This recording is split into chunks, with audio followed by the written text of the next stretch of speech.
Good morning, everyone. We're continuing here in the DEVORAH in the fourth attribute of the Sheris, Nachas, the remnant of his inheritance, where the Ramak is teaching us that every single neshama of every single Jew is included in each other. There's a piece of all of us in one another.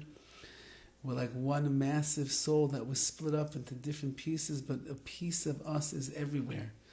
And therefore the inner connection that we share with each other, the real world of neshama, of soul that all of us have in common, makes us look out for each other, makes us feel for one another, makes us take care of one another, because we're really taking care of ourselves. It's really a personal interest, an investment that we're making, because a chelik of me, part of me, is inside of you. And he writes, that's why our sages write, there's a special halacha that if you come to a shul in the morning for Shachris, or for Mincha, or for Maariv, in the afternoon or the evening, and you are from the Asar Rishonim, you are from the first 10 people in the shul. Now 10 makes a minyan. And let's say another 90, 100 people come in after you. Even if 100 come after, you, who's from the original 10, will receive the reward for all of the people that are in the shul. Literally 100 people. Why? Because the first 10 that came, they are included in one another. And that's 10 times 10, meaning the 10 people that come in the beginning, each one of us is included in the other one because our neshamas are intertwined. So you have 10 times 10, that's Haim Meya, that's 100. And then each one of them includes in them another 100. Therefore, even if 100 people will end up coming in, he has the reward of all 100. So the DEVORAH over here makes a spiritual calculation just to help us understand how big and how massive our connection is with all of Klal Yisrael.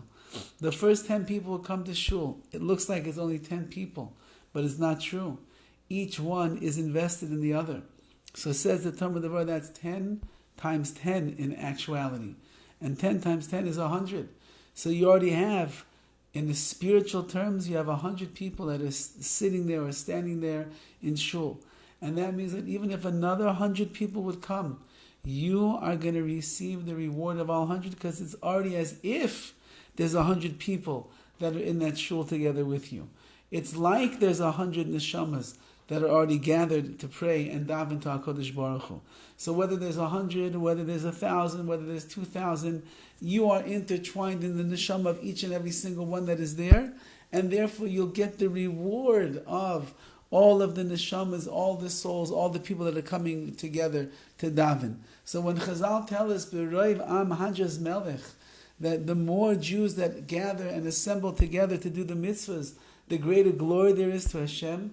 It seems to me, and according to the DEVORAH, that means that when all of those neshamas are fusing together as one, and it's getting back to the original unity, the oneness of what that neshama was, that's the greatest honor to HaKadosh Baruch Hu.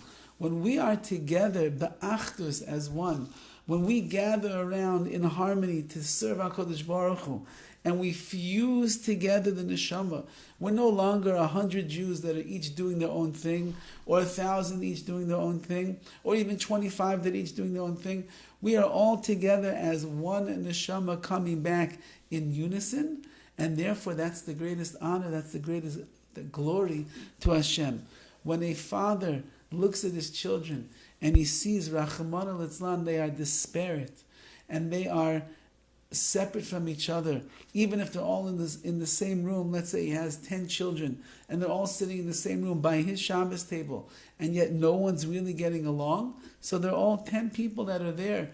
But the pain and the anguish of the father knowing that my children are not friends with each other, they're not in unison with each other, they're not in love with each other, that's a pain on the father. Even though that they're all there eating and they're saying nice words to the father and they're trying to be on the best behavior, but the father knows that underneath there is division.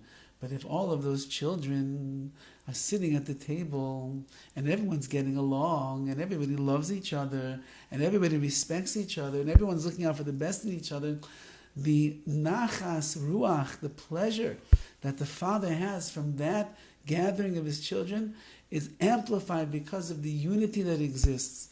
When all of Klal Yisrael, the more Jews that come together in unison to Hashem, that's the greatest honor, the greatest glory, the greatest Nachas Ruach that we can possibly give to Hashem.